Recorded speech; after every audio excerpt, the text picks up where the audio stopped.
오늘도 주님을 예배하는 자리에 나아오신 모든 성도님들을 주님의 이름으로 축복합니다. 저는 교육국에서 푸른교회를 섬기고 있는 정다영 전도사입니다.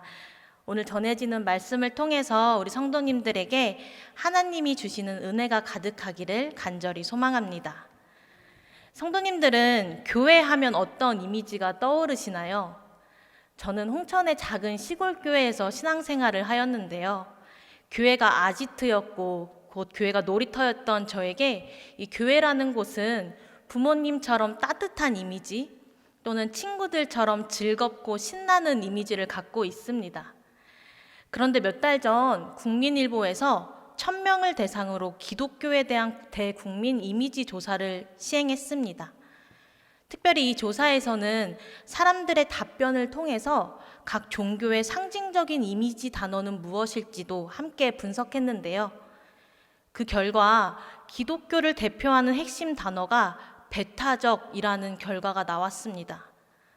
충격적인 것은 포용적, 헌신적이라는 타 종교의 대표 단어들과는 다르게 기독교는 그 주변의 단어들조차 위선적, 이기적이라는 단어들이 나왔다는 것입니다. 물론 이 결과가 모든 교회를 통틀어서 이야기하는 것은 아닙니다. 우리 주변엔 여전히 사랑을 실천하고 선한 영향력을 끼치는 교회들이 많기 때문인데요.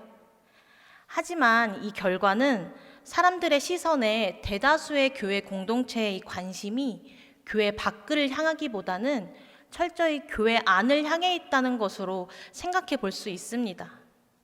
또한 이런 결과와 함께 한국교회가 추구해야 할 방안으로 사회적 약자를 돕는 교회가 되길 바란다는 응답이 가장 높았다고 합니다.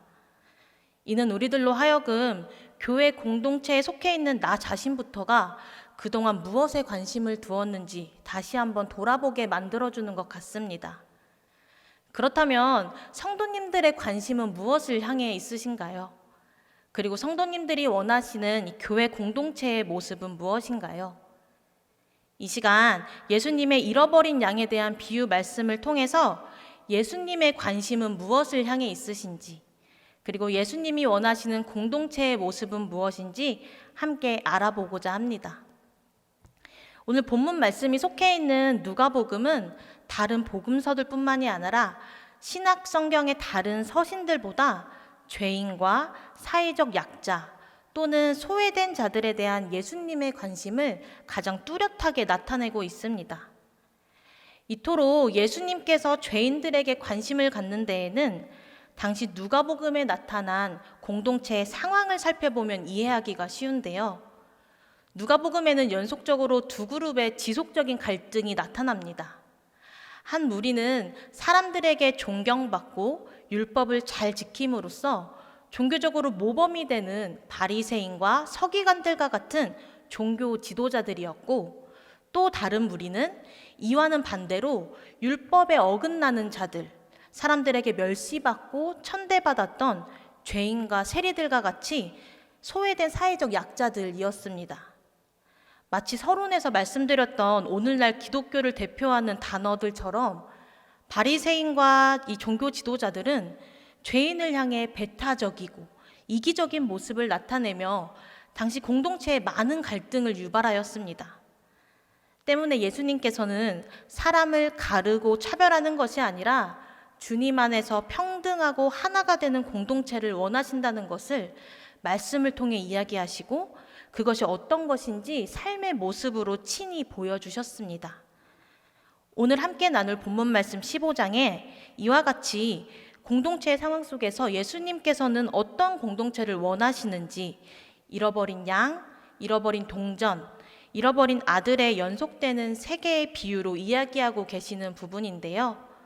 오늘은 그 중에서도 첫 번째 비유인 잃어버린 양에 대한 이야기를 함께 살펴보려고 합니다. 예수님이 차려주신 밥상의 저자인 팀 체스터는 누가복음에서 수차례 등장하는 예수님의 식사를 눈여겨봅니다. 그리고 그는 예수님의 식사는 그분이 전하는 은혜의 메시지이며 그분의 공동체와 그 선교 사명을 들여다보는 창이 되어준다고 이야기합니다. 쉽게 말해서 누가복음의 예수님은 늘 식사하러 가거나 식사 중이시거나 식사를 끝내고 나오는 중이셨다라고 말할 정도로 예수님의 모든 사역의 핵심이 함께 밥을 먹는 일에 있다는 것을 의미하는 것인데요. 오늘 말씀 속에서도 예수님은 여전히 누군가와 식사를 하고 계십니다. 이를 통해 알아볼 수 있는 예수님이 원하시는 공동체의 모습 첫 번째는 함께 먹고 마시는 식사 공동체입니다. 함께 누가복음 15장 1절과 2절을 읽겠습니다. 모든 세리와 죄인들이 말씀을 들으러 가까이 나아오니 바리새인과 서기관들이 수군거려 이르되 이 사람이 죄인을 영접하고 음식을 같이 먹는다 하더라. 1절은 모든 세리와 죄인들이 예수님의 말씀을 들으러 가까이 나아오는 모습으로 시작합니다. 그런데 그 곁에 있던 바리새인과 서기관들이 수군거리기 시작합니다. 이 수군거리다의 원어를 살펴보면 단순히 수군거리는 것보다는 투덜거리다, 원망하다라는 뜻을 나타내고 있는데요. 그들이 이와 같이 투덜거리고 또 불평을 표현한 이유는 말씀을 가까이 들으러 온 세리와 죄인들 때문이라기보단 오히려 그들을 영접하고 함께 음식을 먹고 있는 예수님의 모습 때문이었습니다. 왜냐하면 이전부터 몇 번이나 예수님이 그 식탁의 자리에 제자들뿐만이 아니라 레위와 세리 그리고 죄인들이 그 자리를 함께 했기 때문입니다. 당시 사회에서는 이들에게 함께 식사하는 행위는 단순히 음식을 섭취하는 행위가 아니었습니다. 이보다 더 중요한 의미를 갖고 있는데요. 그것은 사회적 지위나 신분에 상관없이 같은 부류가 되는 것을 의미하며 신분이 천한 자와 함께 식사를 하는 것은 가문의 명예를 더럽히는 일이고 질책받아야 하는 일이었습니다. 때문에 당시 바리새인과 서기관들은 그들과 절대 함께 식사를 하지 않았습니다. 누가복음 7장 34절을 보면 죄인들과 식사하며 어울리는 예수님에게 사람들은 먹기를 탐하고 포도주를 즐기며 세리와 죄인의 친구라고 비아냥거리듯 말합니다. 즉 예수님께서 함께 먹고 마시며 보여주신 이 식사 공동체의 모습은 곧 죄인들과 친구가 되고 가족이 되는 행위였습니다. 예수님께서 그들과 함께 식사하신 이유는 단순히 그들의 끼니를 걱정하는 이유가 아니었을 것입니다. 마찬가지로 죄인들 또한 너무 배가 고파서 예수님과 식사하러 온 것이 아니었을 것입니다.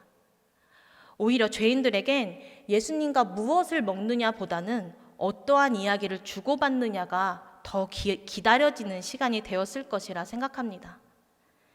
당시 예수님 외에는 소외받던 이 죄인들의 삶의 이야기를 아무도 궁금해하지 않았을 테니 말이죠. 또한 어떠한 종교 지도자들조차 그들의 마음속에 있는 이 영적인 갈급함을 궁금해하지 않았습니다. 왜냐하면 그들은 우리는 의인이고 저들은 죄인, 우리는 거룩한 자들이고 저들은 불결한 자들, 즉 같은 부류가 아니라고 생각했기 때문인데요. 식사하는 그 자리는 곧 그들의 삶의 이야기를 나누고 그들의 마음을 나누는 시간이었습니다. 그리고 무엇보다 예수님이 전해주시는 그 말씀을 통해서 하나님의 마음을 느끼고 세상으로부터 낮아졌던 자신들의 존엄성을 되찾는 회복의 시간이 되었을 것입니다. LA 한인타운에 가면 아버지 밥상교회라는 곳이 있습니다. 그곳은 홈리스, 즉 노숙자를 위한 사역 단체인데요. 300여 명의 노숙자 사역을 담당하고 계신 무디 고 목사님은 한 인터뷰를 통해 이렇게 말씀하셨습니다. 집이 없거나 먹을 것이 없어서 홈리스가 되는 경우는 드뭅니다. 대개 가정이나 주변 사람들로부터 인격적인 무시를 당해 자신의 가치를 잃어버려 홈리스가 되는 경우가 많습니다. 자기를 무가치하다고 여기며 노숙과 마약에 자신을 내던집니다. 이들을 회복시키고 다시 일으켜 세우는 것은 예수 그리스도의 사랑입니다. 사랑하는 성도 여러분, 세상이 교회를 배타적이고 이기적인 공동체라 이야기하는 것이 마치 우리를 바리새인과 서기관들과 같다고 이야기하는 것만 같아서 억울한 마음이 들기도 했습니다. 하지만 이 세상에 소외받고 차별받으며 자신의 가치를 잃어버린 그 많은 사람들의 이야기에 나는 관심을 가져본 적이 있는가? 나는 그들의 삶이 궁금했는가? 이것을 제 자신에게 물어보았을 때 그 억울했던 마음이 참 부끄럽게 느껴졌습니다. 다시금 심해지는 코로나로 인해서 우리가 함께 먹고 마시는 것이 조금은 어려울 수 있습니다. 하지만 예수님이 식사 공동체의 모습을 통해 보여주신 사회적 약자들에 대한 관심과 사랑의 자세만은 우리가 함께 본받길 원합니다. 이를 본받아서 우리가 쌓아놓았던 세상과의 경계를 허물고 그들과 친구가 되어주고 가족이 되어주며 차별 없는 하나님 나라의 공동체를 세워나가는 우리 모두가 되기를 간절히 소망합니다. 이어지는 4절부터는 수군거리며 불평하던 바리새인과 서기관들에게 예수님은 내가 왜 그렇게 죄인들에게 관심을 쏟고 있는지 비유의 말씀을 통해 이야기하고 계십니다. 함께 누가복음 15장 4절과 5절을 읽겠습니다. 너희 중에 어떤 사람이 양 100마리가 있는데 그 중에 하나를 잃으면 99마리를 들에 두고 그 잃은 것을 찾아내기까지 찾아다니지 아니하겠느냐. 또 찾아낸즉 즐거워 어깨에 메고. 너무나 익숙한 이 비유의 내용은 짧고 간단합니다. 양 100마리를 갖고 있던 사람이 그 중 하나를 잃어버리면 그것을 꼭 찾아내어 기뻐한다는 이야기입니다. 우리는 앞서 이 비유가 왜 시작되었는지 알아보았기 때문에 이 비유에서 말하는 잃어버린 양 한 마리가 곧 바리새인과 서기관들이 멸시하고 천대하던 세리와 죄인들을 의미한다는 것을 알 수 있습니다. 이는 마태복음에 나와 있는 잃어버린 양 이야기를 통해서도 알 수 있는데요. 본문의 잃어버린 양의 비유는 마태복음 18장 12절에서 14절과 병행을 이룹니다. 하지만 동일한 내용임에도 불구하고 분명한 차이가 있습니다. 바로 잃은 양이 의미하고 있는 것이 다르기 때문인데요. 마태복음에서 사용된 잃다, 이것은 미혹되다라는 의미를 가진 헬라어 플라나오를 사용합니다. 하지만 누가복음에서 사용된 잃다는 무엇인가로부터 분리되어진 것, 그리고 파멸, 죽음의 의미를 가진 헬라어 아폴리미를 사용합니다. 다시 말해서 마태복음에서 이야기하는 잃어버린 양은 교회 공동체에서 미혹을 당해 또는 잘못된 길로 떠난 그리스도인을 의미한다면 누가복음의 잃어버린 양은 단순히 길 잃은 양이 아니라 교회 밖에서 믿음으로 들어오지 못하고 완전히 내어 쫓겨 생명을 잃은 죄인들을 가리키고 있습니다. 이를 통해 알아볼 수 있는 예수님이 원하시는 공동체의 두 번째 모습은 잃어버린 죄인을 찾는 공동체입니다. 예수님께서는 이 비유의 결론을 통해서 잃어버린 양, 즉 죄인들을 찾아내기까지 찾아다닌 한 가지 이유 또한 친절히 알려주고 있습니다. 함께 누가복음 15장 7절을 읽겠습니다. 내가 너희에게 이르노니 이와 같이 죄인 한 사람이 회개하면 하늘에서는 회개할 것 없는 의인 99으로 말미암아 기뻐하는 것보다 더하리라. 예수님께서 죄인을 찾아 나선 이유는 죄인 한 사람의 회개를 원하셨기 때문입니다. 그리고 세리장 삭개오의 구원 이야기가 담겨진 누가복음 19장 10절 말씀을 통해 예수님은 인자가 온 것은 잃어버린 자를 찾아 구원하려 함이니라 라고 말씀하십니다. 이를 통해 예수님께서 그들을 찾아 나선 이유는 잃어버린 죄인들을 찾아 구원하시려는 분명한 목적을 갖고 계시다는 걸 알 수 있습니다. 뿐만 아니라 스스로 회개할 것 없는 의인이라고 자부하는 바리새인들과 종교 지도자들에게 오히려 너희들이 멸시하던 세리와 죄인들이 나의 구원의 대상이며 기쁨이라는 것 또한 분명히 알려주고 있습니다. 모든 인간들은 예외 없이 구원의 대상이고 사랑의 대상임을 말이죠. 요즘 이상한 변호사 우영우라는 드라마가 사람들에게 큰 사랑을 받고 있습니다. 성도님들께서도 똑바로 읽어도 거꾸로 읽어도 우영우 모두 다 알고 계실 것 같은데요. 혹시 모르시는 분들을 위해서 짧게 설명을 드리자면 이 드라마는 자폐 스펙트럼 장애를 가진 천재 변호사가 여러 가지 사건을 풀어나가는 이야기입니다. 극중 3화에서 우영우는 자신과 같은 자폐 스펙트럼 장애를 가진 한 남성의 사건을 맡게 됩니다. 그리고 그 사건을 진행하는 과정 속에서 여전히 장애를 가진 사람에 대한 편견, 그리고 차별, 잘못된 인식들이 당연하게 존재하고 있음을 이야기합니다. 그러면서 한스 아스퍼거라는 사람에 대해 언급하는데요. 제가 좀 더 그에 대해 자세히 알아보았습니다. 한스 아스퍼거는 비엔나의 심리학자입니다. 자폐증을 최초로 기술한 연구자들 중에 한 명이며 자폐 스펙트럼이라는 개념이 확립되는데 크게 기여를 한 사람입니다. 그런데 2018년 그가 제2차 세계대전 당시 나치 정권에 적극 가담한 사실이 밝혀지게 됩니다. 그가 가담한 일은 나치의 안락사 정책이었는데요. 그는 나치가 설정한 생명의 기준에 따라서 살 가치가 있는 아이와 살 가치가 없는 아이를 구분하였습니다. 그들이 정한 기준에 따라 살 가치가 없는 사람들은 장애인, 불치병 환자, 자폐를 포함한 정신질환자였고 30만 명에 이르는 사람들이 이로 인해 희생되었다고 합니다. 저는 이 이야기를 들으며 오늘 말씀의 바리새인들과 서기관들의 모습이 떠올랐습니다. 그들은 율법의 기준에 따라 구원받을 만한 가치가 있는 사람, 또 구원받을 만한 가치가 없는 사람들을 나누었습니다. 의인과 죄인으로 말이지요. 하지만 바울은 로마서 3장 10절 말씀을 통해 의인은 없나니 하나도 없다고 말합니다. 그렇습니다.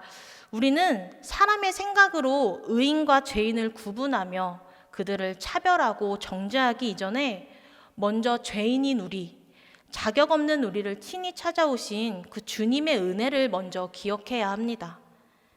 베드로가 예수님으로부터 제자로 부름받을 때는 어떠했을까요? 베드로는 주여 나를 떠나소서 나는 죄인이로소이다 라고 고백합니다. 하지만 예수님은 스스로 죄인임을 고백하는 그 죄인 한 사람을 제자로 부르셨습니다. 사랑하는 성도 여러분, 하나님은 우리를 사랑하십니다. 독생자 아들을 보내주시고 십자가에 피 흘리심으로 그 사랑을 이미 완전하게 보여주셨습니다. 그런데 우리가 아직 죄인일 때 그렇게 하셨습니다.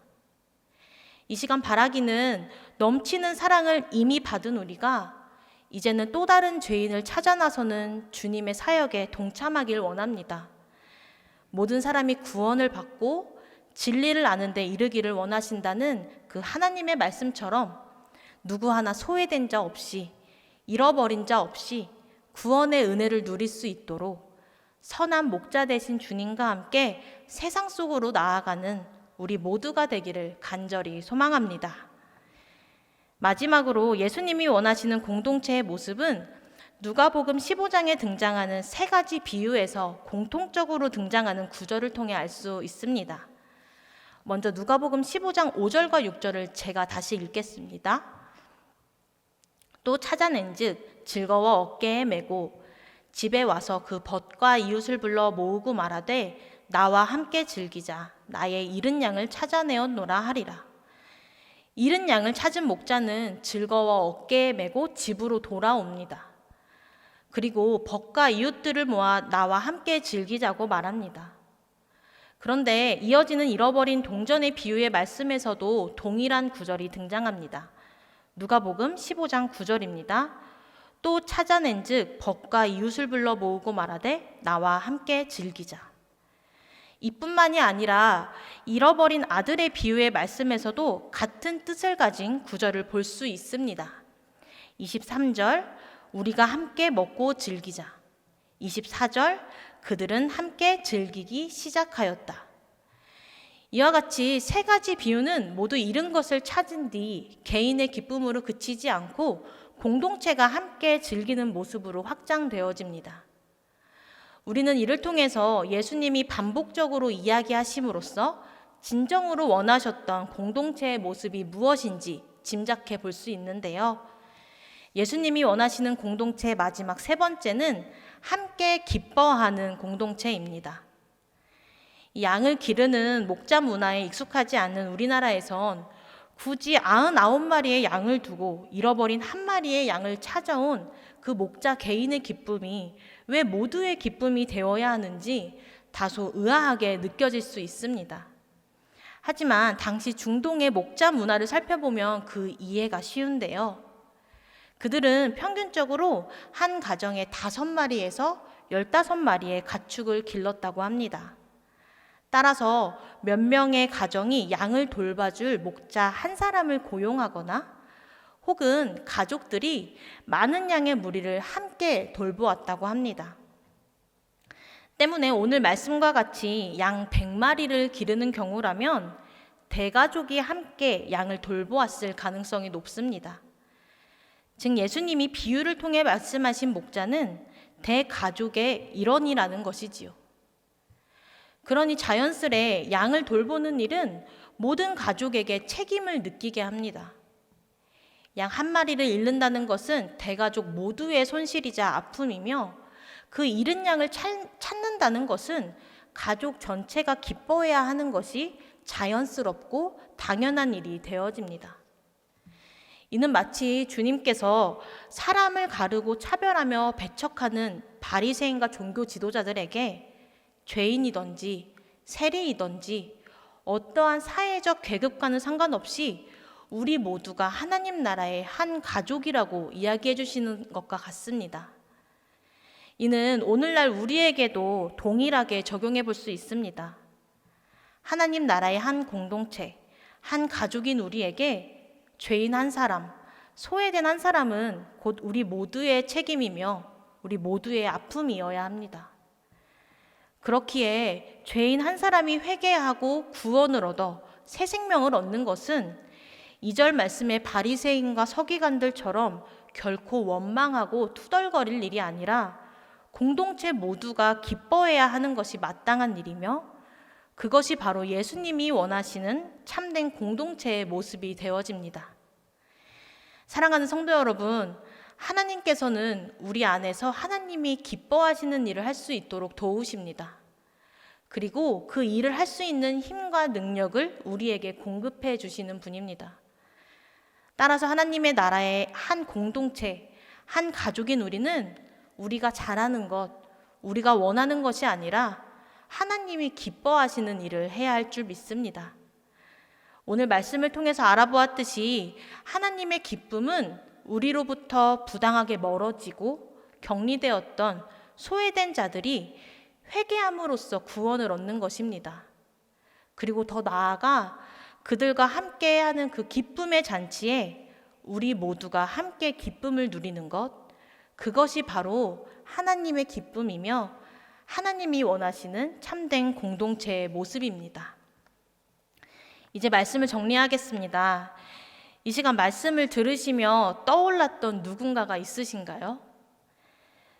내가 정말 품을 수 없을 거라 생각하는 죄인 한 사람이 떠오르신 성도님들도 있으실 테고, 또는 나와는 별개인 사람이라 여기며 궁금해하지 않았던 소외된 자들이 떠오르실 수도 있습니다. 기독교 심리학자인 폴 트루니에가 이렇게 말했습니다. 사람이 혼자 할 수 없는 일이 2가지가 있다. 하나는 결혼이고 또 하나는 그리스도인이 되는 것이다. 성도님들이 떠올리셨던 그 한 사람, 그 죄인이 그리스도인이 된다는 것은 결코 혼자서 이루어질 수 없습니다. 오직 한 분, 하나님과의 만남으로 이루어지는 것이며 그들을 찾고 그들과 함께할 교회 공동체가 반드시 필요합니다. 그렇기에 이제 우리가 기억하고 실천해야 할 것은 죄인들과 함께 먹고 마시며 식사하시던 예수님, 죽음의 위기에 처한 잃은 양 한 마리를 찾아 나선 예수님, 그리고 잃어버린 양 한 마리를 찾고 기쁨으로 집으로 돌아와 다 함께 잔치를 벌이는 예수님의 모습입니다. 이 시간 바라기는 이 자리에 함께하고 계신 모든 성도님들, 그리고 우리 교회 공동체가 예수님의 모습을 닮아 소외된 자들의 친구가 되어주고 잃어버린 자들의 구원의 통로가 되어주고 날마다 생명의 잔치가 열리며 하나님과 함께 기뻐하는 기쁨의 공동체가 되어지기를 이 시간 간절히 소망합니다.